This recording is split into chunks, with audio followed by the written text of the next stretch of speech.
Howdy, folks.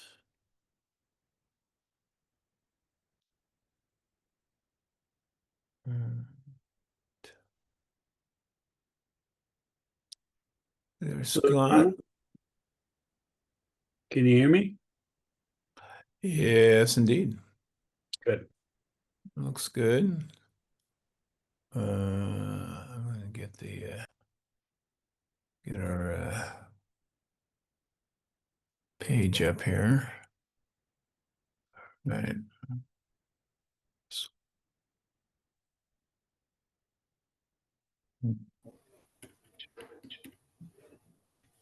9, yeah, that's it.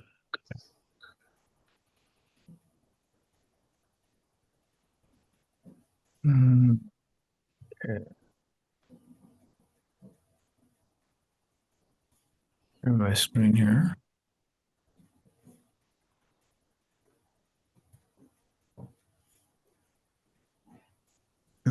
Should be the right one there.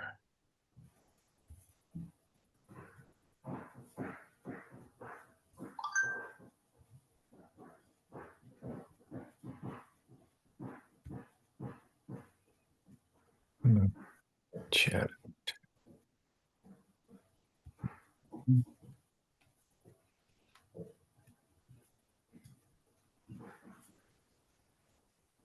All right, I'll give it a minute or two for folks to roll in here. Good afternoon, Drummond. Yeah. Good to see you, Stephen. Do me a favor. I'm not sure if that's my note taker. It shouldn't be, but if you could throw it out, I'm perfectly good with that. Okay. Let me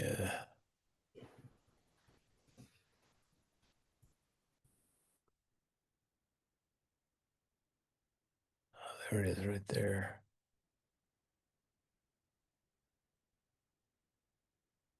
All right.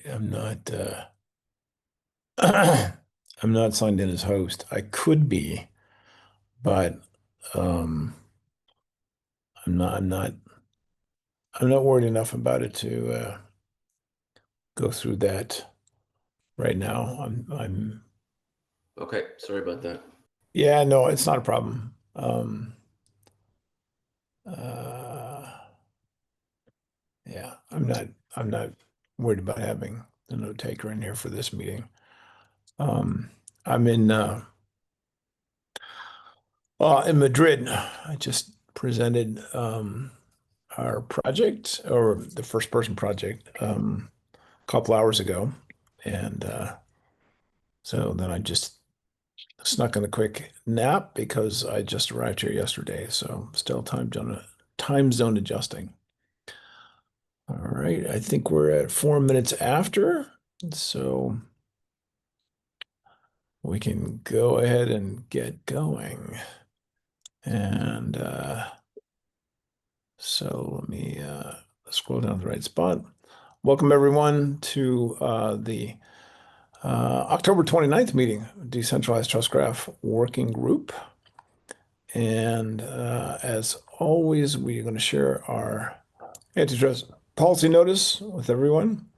I hope everyone has been able to successfully join either Trust RIP or DIF at this point. So you're working group members. If you, for any reason, have not, there are links on this page.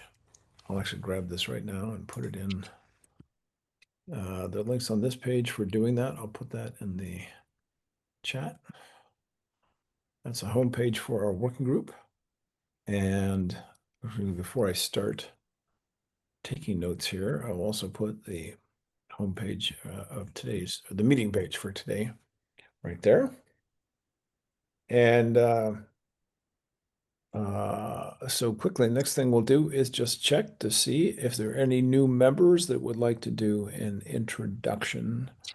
You don't have to do one, but you're welcome if you're new to the group to do an introduction. Or you can alternately just put something in the chat. Or the third option is I'm going to now come over here and grab this one, and I will put the link here.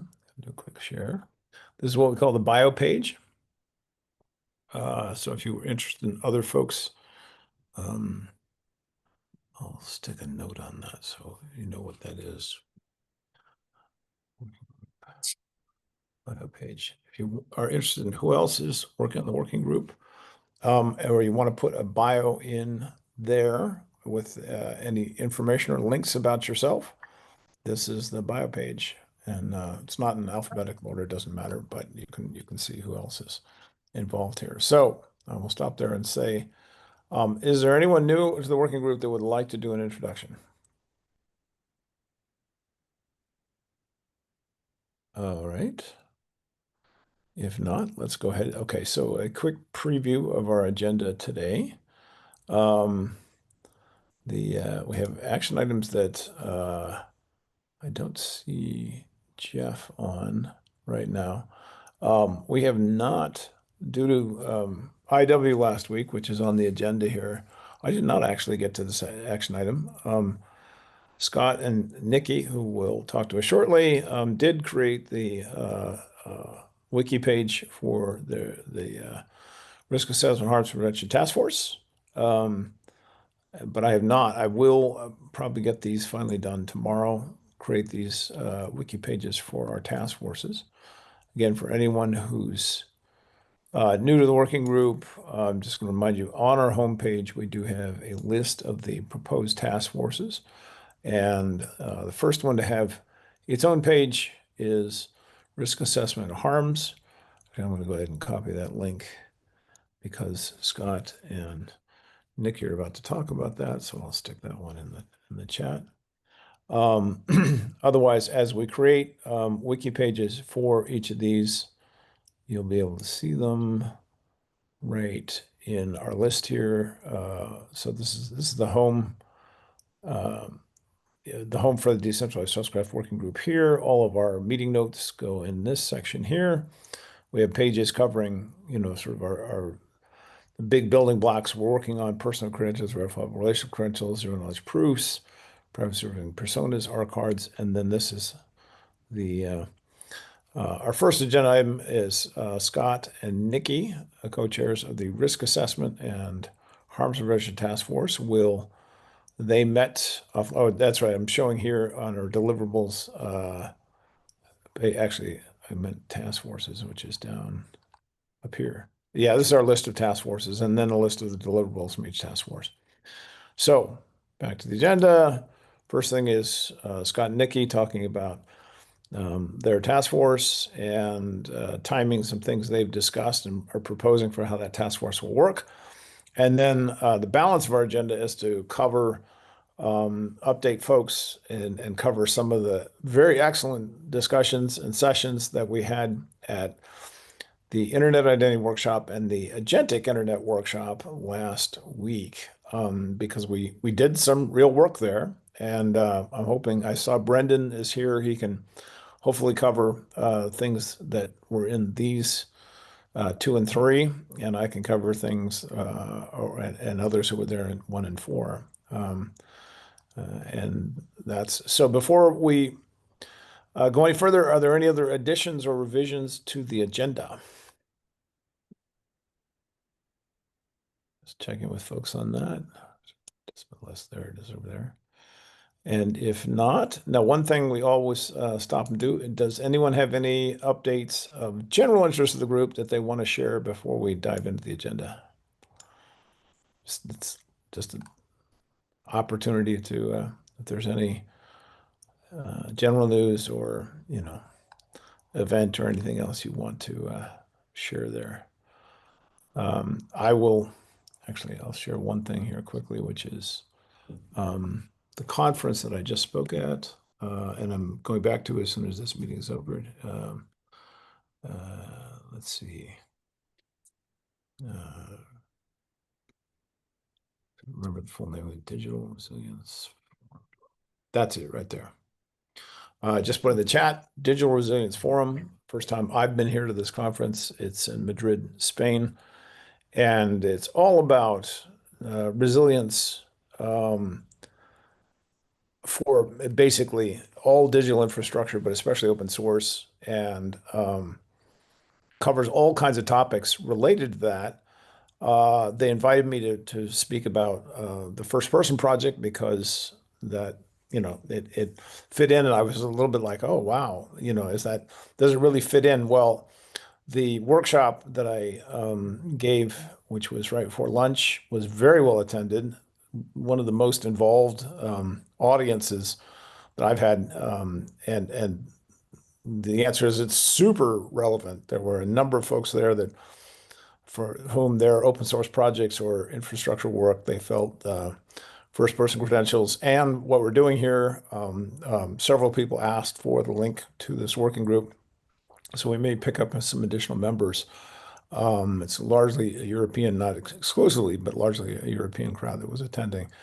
And so it was just, great reinforcement that what we're doing here is very relevant. So that's my one update, which I will add to the notes later. If there's not anything else, I'm going to turn it over to Scott and Nikki. Scott, do you want to share, or do you want me to display that page, or what do you want to do?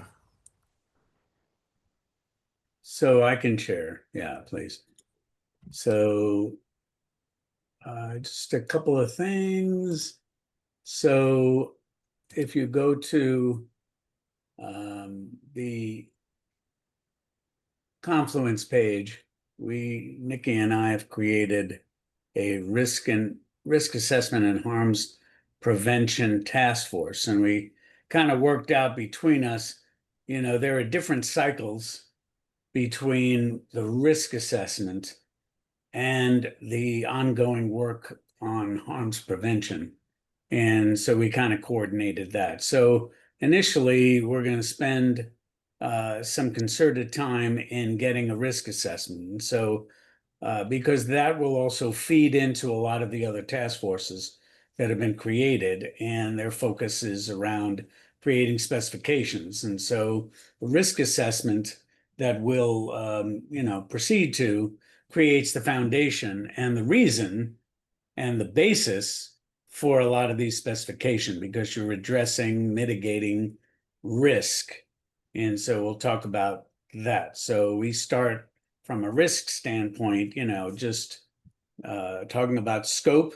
And hopefully today, even though we said it was November 4th, I think we can complete if we had, we have 20 minutes total. I think 10 minutes we can get into the scope and the categories and get that done and get a little ahead of things. The objective is try to get the initial work of the risk assessment done before the holiday break in the middle of December. And so, and then, the process for risk assessment is to go, identify what are we talking about, and that's today, identify the risks of what we're talking about, and then get into, once we have identified all those risks, scoring them so that you can then triage them to a later version of what we're actually going to work on, and really the feedback and input into the different task forces to address how do we come up with specifications to mitigate the risks that we choose, and it makes sense for us to mitigate based on the scoring that we do. And that's really what we want to get to as quick as possible.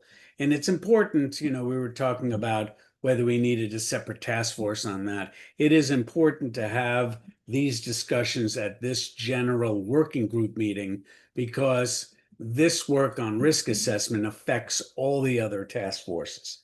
And so we want to make sure that we're covering all that and discussing these things as a working group, and then everybody can work through. Now, doesn't mean that all the work is going to be done in this working group. There will be async assignments to add to the spreadsheet, which is really our deliverable document that we'll be working on through the risk assessment process. And then after we finish the risk assessment, you're going to go put together the requirements, and then the risk assessment piece can come back and say, okay, did we address the risks we wanted to address? Are there any holes that we need to address separately? But that'll be after the task forces have gone in and put together the specification. From a harm standpoint, that will be driven in a different model. Harms is a set of risks that Nikki, with her expertise and leadership, will be adding to in the risk assessment.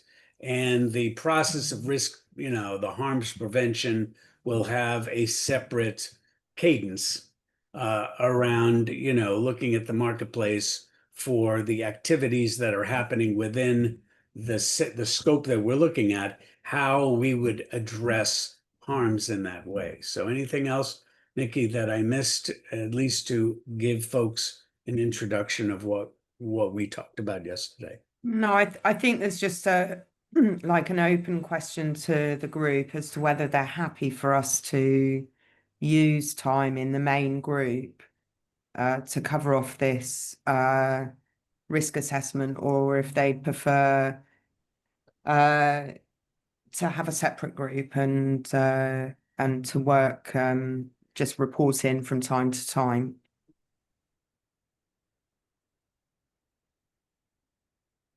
All right, folks, feel free to speak up or put something in the chat about your preference one way or the other.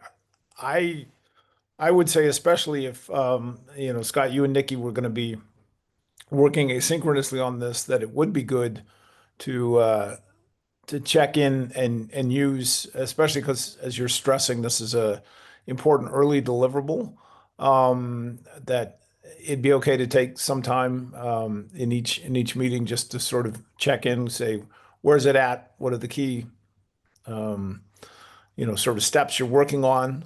Basically a progress report and any questions that arise in the process that you want to address to the rest of the working group. That would be my feedback, but maybe say, not more than 15 minutes of the time we have. Yeah. Other thoughts? Yeah.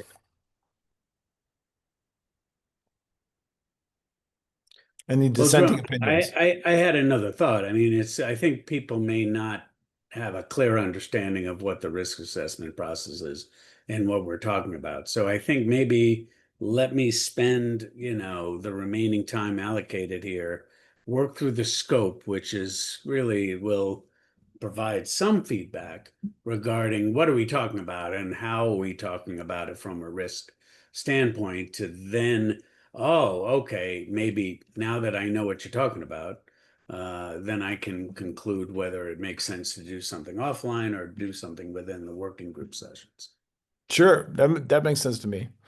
All right. So I did want to get to it because I think we were waylaid last time in trying to get it. And then part of what we're trying to, what you start with in a risk assessment is, first of all, the mindset is that don't think about how you're going to fix the issues. Okay. That's something that will be addressed later. Focus on what are the risks in the world that exists that apply to the scope of the decentralized trust graph. Okay. So this is where, Drummond, you need to be kind of leading us into really understanding, because you understand the scope probably the best. Okay. And so, we need to kind of get that, we need to get the scope, and then we need to apply the risks, which are anything can happen, whether or not we could even do anything within our working group to address it.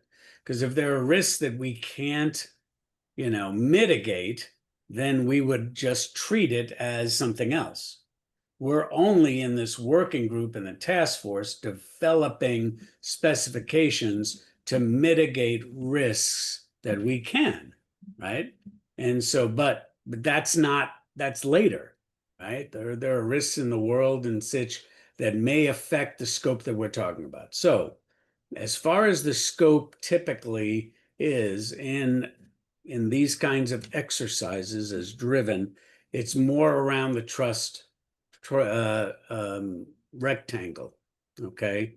The issuers of, let's say, two sets of credentials. The first person credential, that can be set in a trust graph, and the verifiable relationship credentials. So that's my perspective on really what the scope is. And, is that fair to start, Drummond? I just get a check-in. Or are there other, I'm just talking about the focus, and then we can build Sure. out what that means around those, two sets of credentials. Yeah, I would say that, I mean, because the decentralized trust graph, as we've defined it, and I put the link to the scope statement that's on our homepage, Scott, if anyone Okay. is not familiar with it. But because we're proposing the decentralized trust graph is built, the graph itself. There are many things you can do with the graph, but the graph itself is built around personhood credentials. Some people are calling them first person credentials in the context of the first person project, but generically they're personhood credentials. It's the first one, and then the verifiable relationship credentials. And you're right, Scott, that even though, and this became very clear in the sessions we gave last week, and again the one I just gave, that personal credentials are issued to people, right? It's right in the name.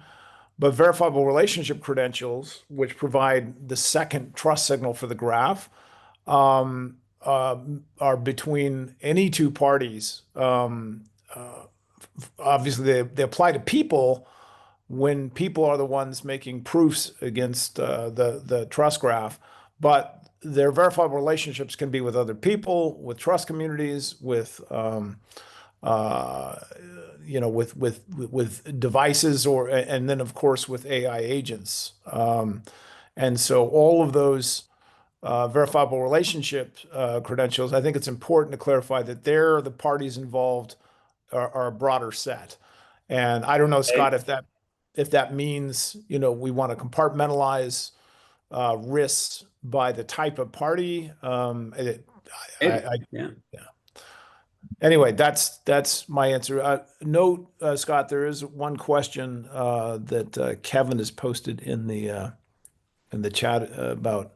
I don't know, Kevin, if you want to ask it or if it's just Oh, in the process control industry, we never consider two risks happening at the same time, which is problematic to analyze sometimes. So we just isolate it. Okay, just we're looking at this risk happening and no other risks at the same time. I don't know if that's going to be helpful. Right. Possibly. I think as we get into it, we can look at individual risks that have a dependence on other risks. I definitely think let's keep it on right now. Remember, we're starting at the widest circle and then we're bringing it in. So I'm open to absolute, it's a soup now, it's the Big Bang where, the planets haven't been formed and anything like that. We're talking about everything. And so in response to your comment, Drummond, certainly, if we're thinking about trust communities as a entity within the ecosystem. So really, we're doing an ecosystem review. What's in it? What are we talking about? What, at the end of the day, and it drives the specifications, we need to convey to the marketplace what this working group covers. Okay, and it has to have some kind of tangible edge around it, or people can't conceptualize it. So in the, decentralized trust graph ecosystem,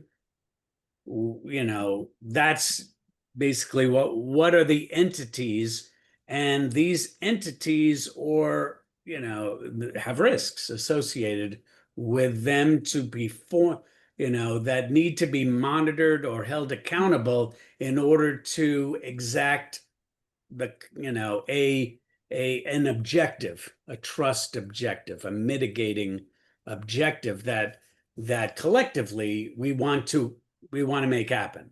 Because at the end of the day, especially what this working group has uniquely done is I see that, typically in like the C2PA and other things, we have a more defined governance, centralized governance kind of thing.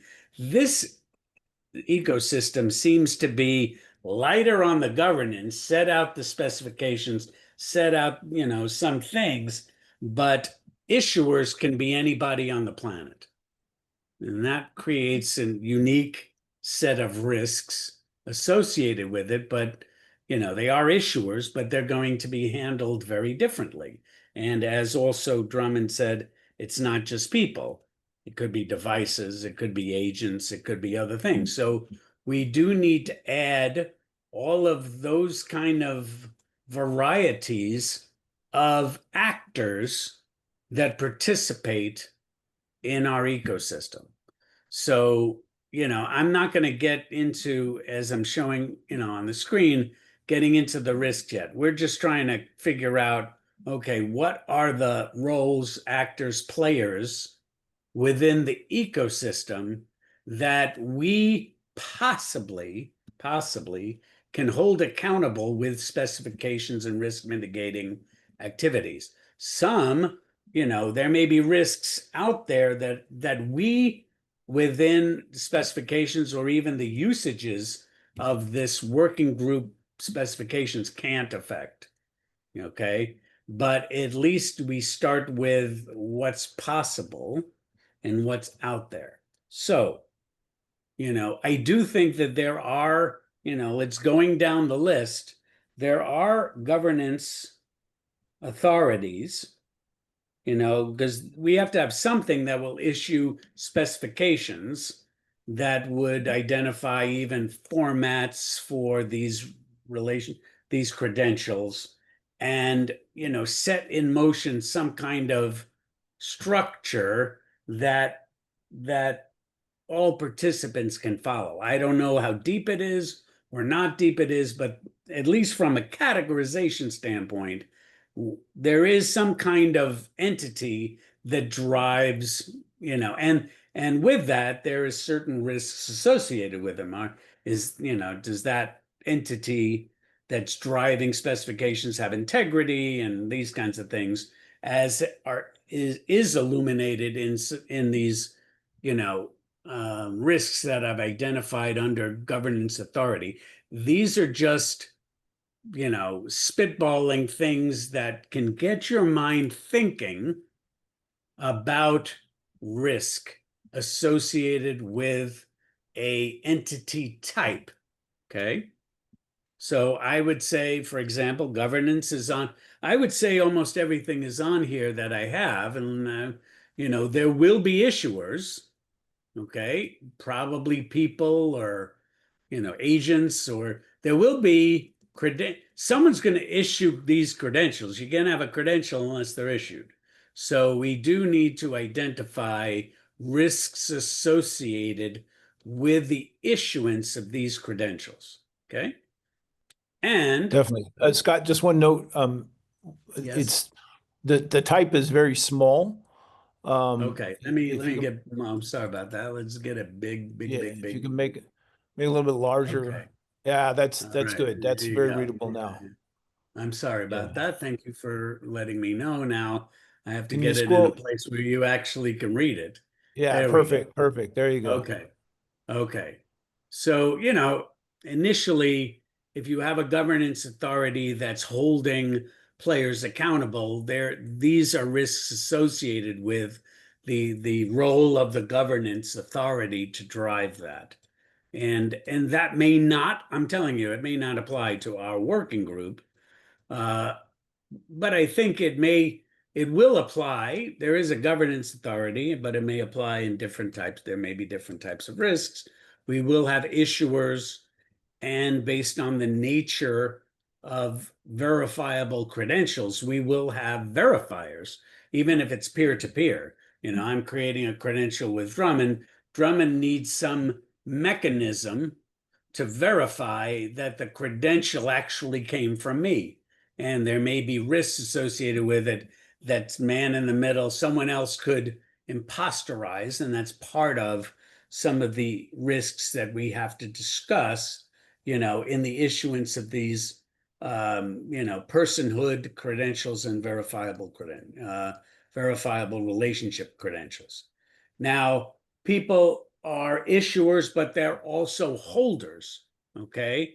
So after I get a credential, I'm holding it.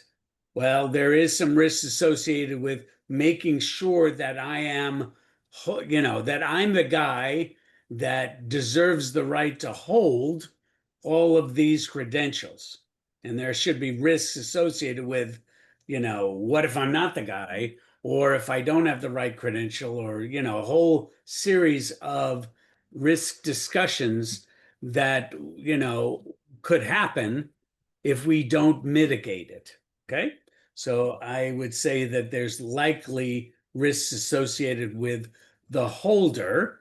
And then we move to not just the holder, but the holder in our ecosystem, I would say for the most part, and then this is where I go back to Drummond, where are the credentials being stored?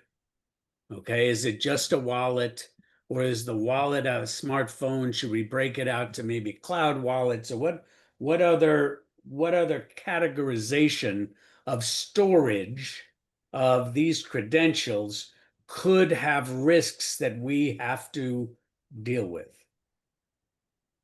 Yeah, I just clarify right there. I think we were even clear in the scope that um, with a decentralized trust graph, we're not imposing a particular wallet architecture. So storage could be local, it could be in the cloud, it could be a hybrid, and therefore you're going to have the risks associated with any of those storage options. Okay. All right. So maybe, in this case, we just have to have, instead of wallet provider risk, and I'm using, I guess if Nikki, you have access to the version of this that's in our working group, we just change the wallet provider risk to credential storage risk. So I think that opens up, the wider categorization of where do we store it and what risks are associated with improper storage, okay, that would allow for certain things to happen. Okay. I identified privacy risks, and certainly there are a number of different, privacy comes into play when you're dealing with people, and, especially around consent and things like that. Here, no record of consent and things like that. So these, we can go through the privacy risks at some other later time, but I do think that it is a category to do that. Okay. And when we talked about, having categories of harms risks, which really are the usage, what are the negative effects of that can be taken place through the maybe even proper use of the specifications, and what do we what do we do about that? Is this technology and the issuance of personhood and verifiable relationship credentials, can they be used to create harm in our society? And that's a possibility. And so, we need to categorize that risk. Drummond has mentioned a set of potential risks, which are risks associated with trust communities, because trust communities, they may create mini governance. That could be a subset of governance authorities, because they, may not be setting out the specifications of these credentials, but they may be setting out guidelines for the usage of these credentials in a industry or social commonality way. And so we need to, I think it's important, since they could be actors in the ecosystem, we should identify and add trust community risks. I do think we should add agent risks. Our agents, who can get a verifiable relationship credential? Can an agent get that? Is that what we're conceiving? And do we want to identify the risks associated with agents getting those credentials and using them in the marketplace? So I'm just going to quickly say, absolutely yes. Potentially, we want to um, compartmentalize that so that, I just think it's important enough, but it also might be, uh, a very deep hole or rabbit hole. And as Nikki just pointed out in the chat, risks and harms associated with use of AI, not just agents. But I think in particular, since it is a topic we cover, and there's a lot of interest in it. That's the fourth of the four sessions I listed that we had last week was Right. entirely on that topic, and there's a lot of interest in it. So yeah. Right. And so, we would ferret it out if it becomes a rabbit hole. I mean, it can, the questions it starts the biggest, and then it's still high level, bringing down to a triage to a point where, if it's too far down the rabbit hole, we may elect, I mean, we just can't get into that level of depth at the risk assessment level. You could probably, if you want to drill down it, but it also kind of holds us up to doing scope creep. So now, I mean, I have just gone through the categories. In the maybe 2 more minutes that I think we can spend on this, I'm opening it up to everybody else to think of, are there categories of risk that dealing with players in the ecosystem of this working group, do you think we're missing that we need to add to the categories? Jonathan, you raised your hand. Yeah, first of all, this work is awesome and very impressive. I'm not sure if it's covered in here, but I wonder if there's something around process risk. There are sort of static harms of like an issuer does something bad. But what happens if someone questions the entire process of being an issuer? Or, disputes the status of their wallet, how wallets are managed, or something like that. Okay. Let's put it in. I don't want to lose that thought. It may be eventually maybe thrown into something else, but let's add process risk to that. Hopefully you'll come to the next and we can talk about what are the individual risks associated with the process risk. Okay. Yeah, I think it's sort of like a lot of the big tech companies really stumble on things like losing your account happens in very opaque ways that cause a lot of trouble. And that's the kind of thing I'm thinking of. Yeah, yeah. And Carly had mentioned likelihood, and we're going to do that. We have that in our list. That is the rating of the risks. So once we get the risk, we'll rate them, and then we'll see, really from a likelihood and a impact, whether it makes sense to spend more time on that. Any life cycle risks, yeah, process and light and develop. I agree with that for sure. What happens, and we're dealing with that with the C2PA is, you come up with a specification, what level and how do you manage. If I'm going to issue a personhood credential, there may be a later version of that. How do you deal with these kinds of multiple levels in the diaspora? How do you deal with that? That's certainly a risk. Okay, question, deplatforming risks come into governance. Yeah, that's part of it. Is that a category of risk or is that a risk itself, Carly?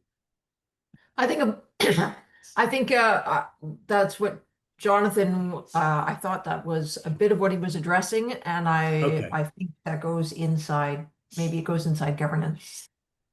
Okay. Okay.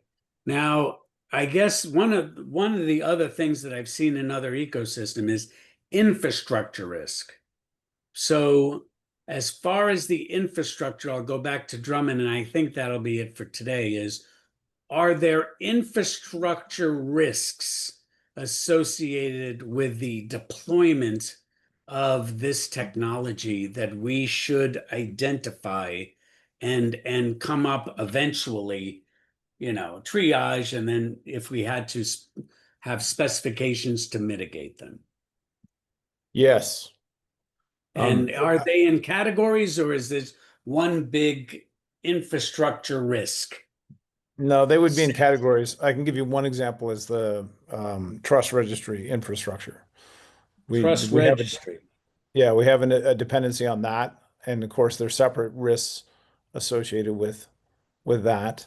I can probably think of other examples, but not in real time, and I also want to make sure we have enough time for Right. So I'm going to ask you if you do async when while you're going from Madrid to Croatia and doing the world tour, maybe you can add certain categories of infrastructure risk that you're thinking. Because, I agree, trust registry would be a whole set of potential risks. So this is your assignment to everybody. And Nikki, if you can just put out the link to this, I want everybody on this call to think about the categories of risk base that we went on and add, just spitball it. I don't, it's kind of a brainstorming thing. We could ferret it out later, but think about the categories of risks that we need to think about as we start this process. Okay, so then I'll hand it back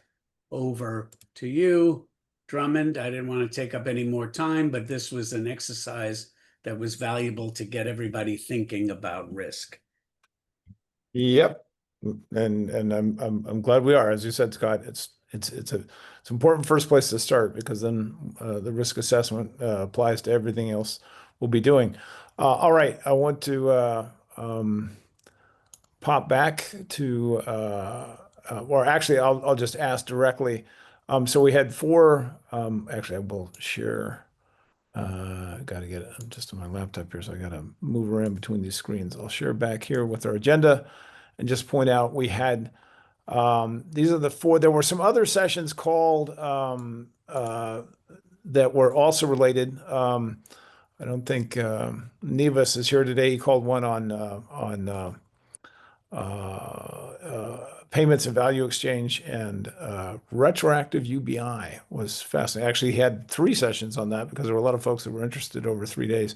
But anyway, the four that we call that were directly related on it. I did an introduction to the first person project. And the only thing to report on that is just a whole bunch of interest in this. So the IAW community is very engaged.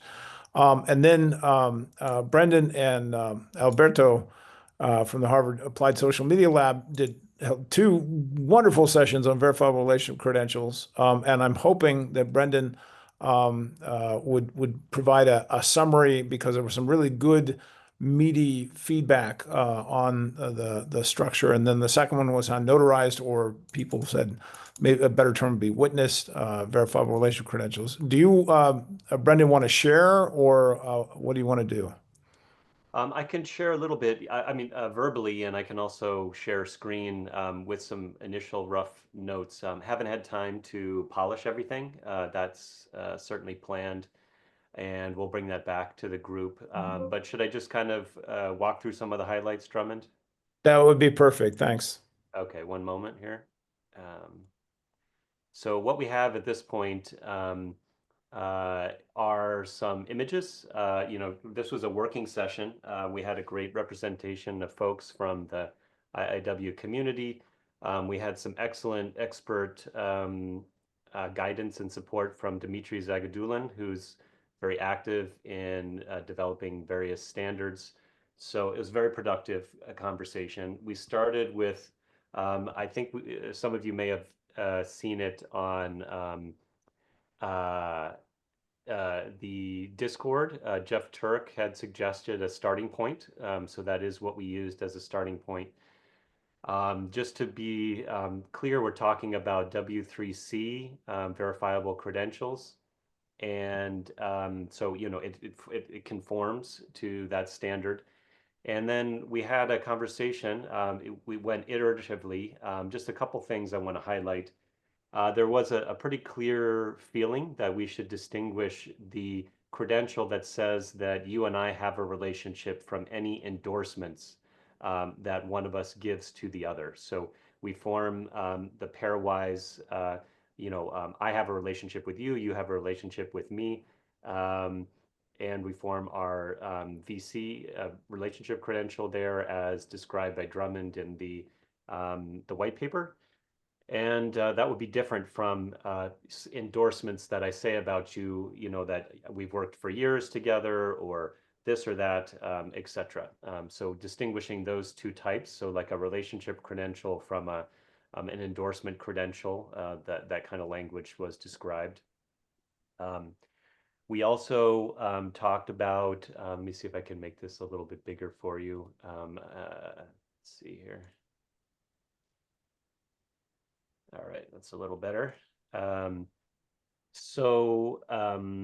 we were talking about those are the endorsements.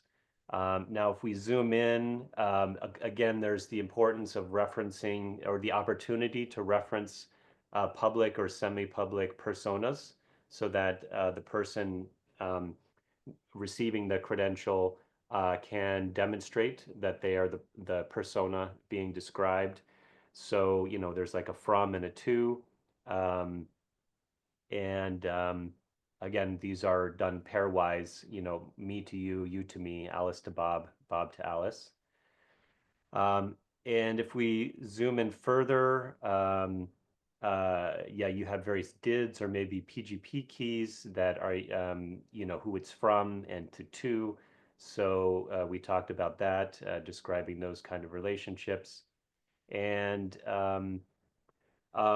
yes, so again, as I said, these are just very rough notes. We're going to write them up into a schema that you can review and can receive comments.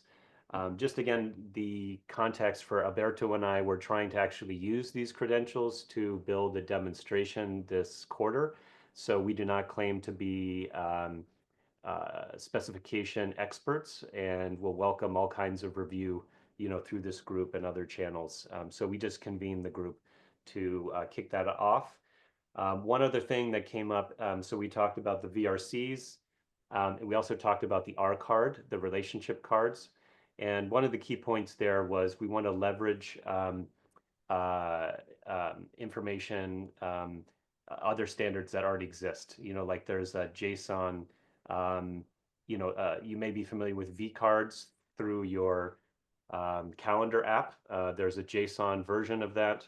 And so we want to conform as much as possible to existing standards for describing contacts and contact information in the R card, but that it would be extensible as well.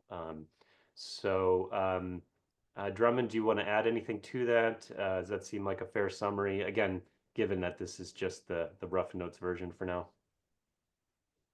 No, that's a great summary. There is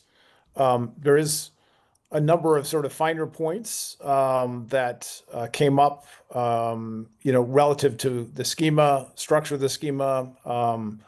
It was interesting because Dimitri was coming in with a lot of verifiable credential, standards and design experience. And he literally, Brendan, like leapt to the board when the subject came up, and started to go, okay, well, so it looks like this. And for instance, this one thing really stood out at me. He he started to apply sort of conventional verifiable credential practices. Okay, what's the subject of the credential? And it's a verifiable relation of credentials. So the subject's the relationship, right? Well, how do we identify the relationship? And it went through sort of this iteration before we clarified, well, actually, there's not one credential for the relationship, there's two of them. And each is directional. And so the aha was that each the ID to whom, of the subject is always the other party to whom the relationship is being created with. And then the signature is of the issuer, who's the other DID that signs the credential. And so in the end, it was this sort of aha that Dimitri had. So the relationship is actually identified through the combination of those two identifiers. Now, of course, if each of them is a unique DID, for example, then the combination is also unique. And it just so happens that in each credential, the ID field, which is required in the credential, is the shows the directionality, right? So you know actually who issued in the order of the two DIDs. They're reversed in the two pairs that are issued. So the directionality is inherent there. I think Dimitri was proposing another field to be specific about that, which I think we should talk about. But those are the kinds of details we're going to get into as we actually nail down the schemas. I was going to ask both Brendan, you and Alberto, but also anyone else who's interested in that. Again, I did not complete my action item getting the Credentials Task Force page, wiki page written up yet, and I hope to do that in the next 24 hours. But I am going to, there's a group of first person project contributors that are getting together for a workshop on basically all of these topics next Tuesday and Wednesday in Berlin. And so I was going to ask Brendan if you and Alberto were planning on, capturing your notes and write-ups and maybe have a straw man that of some kind that you can share, say by the end of the week or by next Monday. The other folks coming to this workshop, not all of whom are here on this call today, they're saying, hey, is there something coming out of that we can look at and discuss during that workshop? So I guess that's a question to the two of you. Yeah, we'll certainly try to pull together a draft as quickly as we can. There's a lot to catch up on after being away last week, but we'll see if we can get you something to use there. Yeah, that sounds like a great opportunity. That'd be great. Of course, then that can just be an input into the Credentials Task Force. So wherever another topic that's coming up, I know we just have a couple of minutes left, is folks are already saying, well, where can we collaborate? How do we collaborate on things like this? And the past history of trust over IP is we've used in the early stages, we're pretty loose on collaboration, and so Google Docs or I don't want to say TypePad. What am I thinking of? The Etherpad based collaboration is fine, but rapidly, I think what we want to do is decide. And any task force or project, we can have a single repo serving the whole of the working group, or we can have repos. Generally, what we do is for any particular deliverable, we just spin up a repo for that, so you can have all the files associated with it, just like any open source project, and you can have the issues and discussions that are specific to that one. So if we think that the best thing to do is to request a repo for these credentials, we could do separate repos for if we're going to do. I think we proposed a single spec that covered both, but that's still up for discussion. But if we think it would be helpful to have a repo, so we can start to share things, in Markdown there, or of course you can post other documents, then we can make that request and have something ready within the week. So what would be your favorite way of sharing whatever you and Brendan, you and Alberto come up with? I think it's flexible. I'm appreciating all the comments in the chat already. Clearly, there's a lot of expertise here. So we just kicked off the process. So whatever you all recommend, and also as far as collaborators moving forward, very excited to not be the only ones spearheading this. So whatever you think is the right forum, we can make use of that.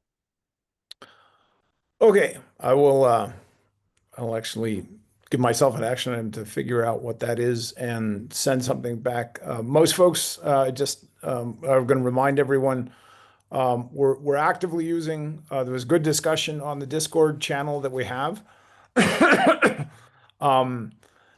So let's continue that there, and I'll give myself an action item to come back and sort of make a recommendation, and then we can get feedback around that. Another point I want to make is any task force that says, hey, we like a Discord channel to, for discussions that are specific to what they're doing. It's easy for us to add. I think actually there are several of us that can just go ahead and add a channel. So if we do want to add a channel for any specific, even Scott and Nikki, if you want to have a channel for risk assessment and harms prevention, we can do that. It was very common when we're using Slack for task forces to have their own channel.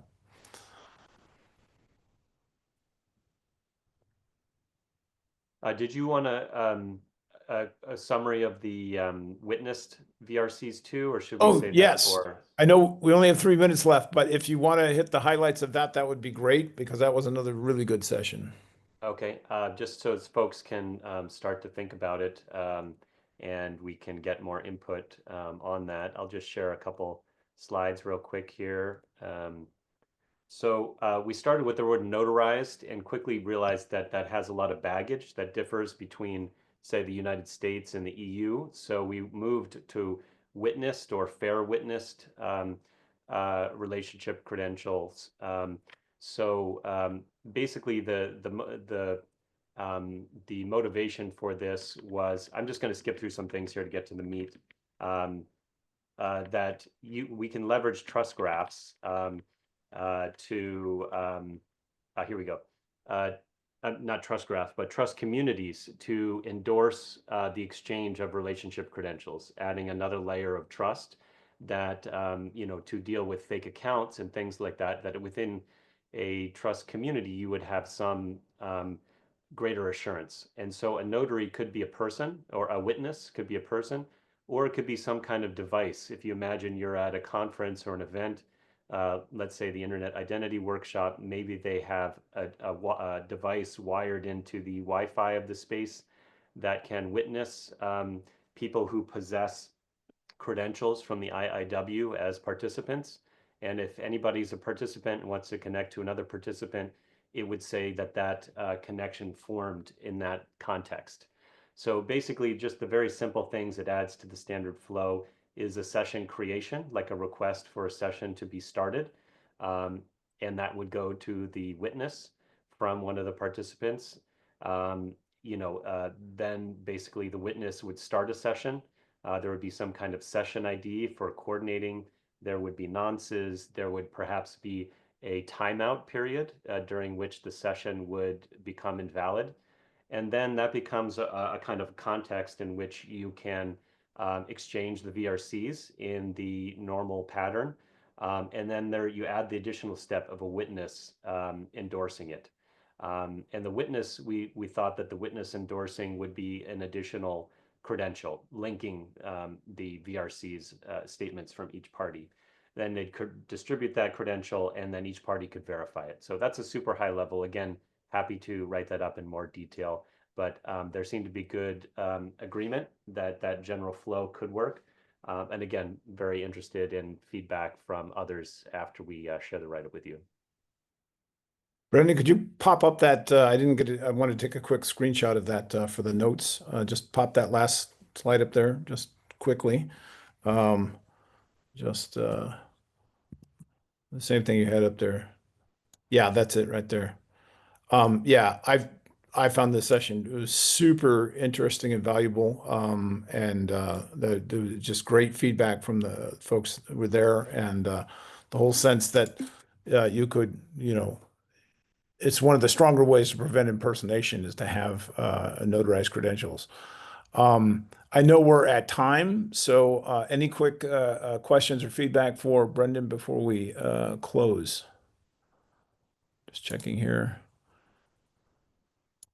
All right, excellent. I know we've used as these hours are going to go by very quickly. Just so folks know, I put it in the various channels. I'm in Europe, so I will most likely not be awake for the APAC call.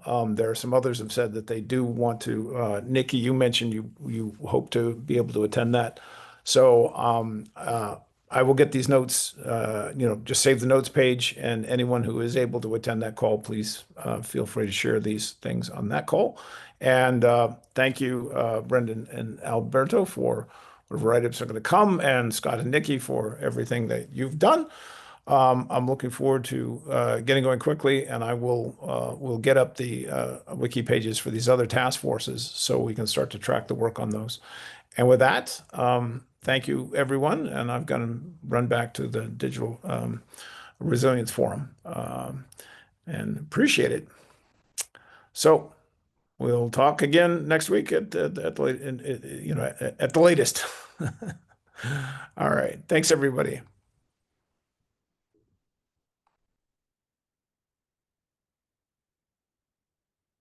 Save chat there.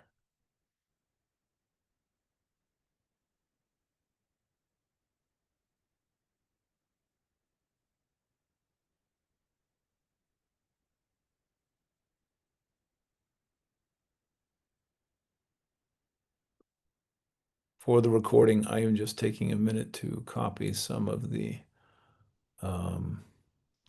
notes or some of the comments in the chat before, even though I saved the chat, it's easier to grab them here. So just so that folks who might look at this recording are aware. Let's see.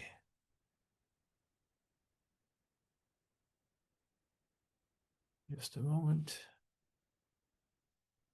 Okay.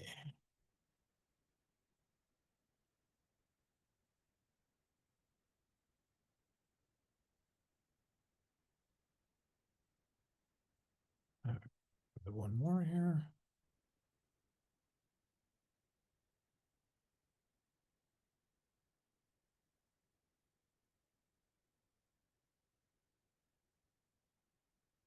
All right, which things worried on access there? I've got those.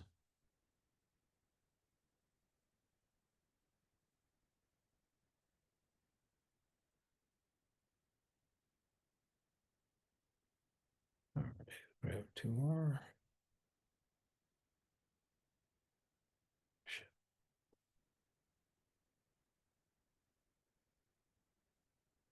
All right, save this and close that.